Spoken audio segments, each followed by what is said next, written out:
Samantala, tinapos na rin ng Philippine Airlines at PAL Employees Association ng kanilang sigalot na nagsimula pa noong 2011. May balita dito si Julius Disamburon.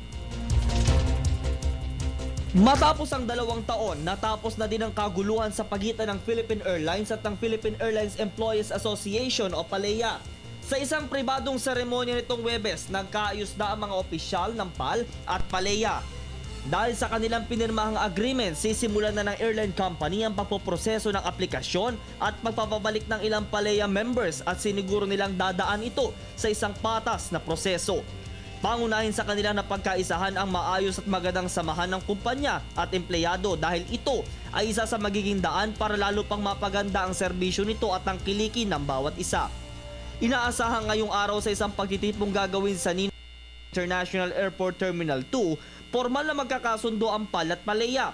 Tinawag naman ni Trade Union Congress of the Philippines President Democrito Mendoza ang pag-aayos na ito bilang isang great union victory dahil sa pagiging matatag ng mga empleyado sa gitna ng kaunting kaguluhan.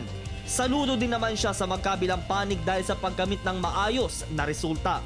Ayon naman sa PALEA na sa higit 600 miyembro nito ang maibabalik bilang regular na empleyado. Banggit naman ni PALEA President Jerry Rivera sa isang statement na masaya sila na muli silang maibabalik sa kanilang trabahong ito at sa kadahilanang dahil din sa matyaga nilang pag-iintay. Ani pa niya na ang tagumpay na ito ay para sa lahat ng empleyado. Nagpapasalamat din naman sila sa PAL management lalo na sa Pangulo nitong si Ramon Ang dahil sa pagkilala sa kanilang mga empleyado. Matapos nito ay agad nitong sinabayan ng isang Thanksgiving Mass. Bilang flag carrier ng bansa, hinikayat naman ngayon ng PAL ang mga investors, stakeholders at maging ang mga mananakay na lalo pa itong suportahan at tangkilikin.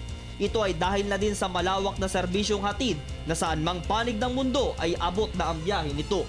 Matatanda ang nagsimula ang hindi pagkakaunawaan ng kumpanya at empleyado nito noong taong 2011 matapos desisyonan ng PAL management ang pagsasara ng 3 departamento ng kumpanya gaya ng airport service, in-flight catering at call center reservations.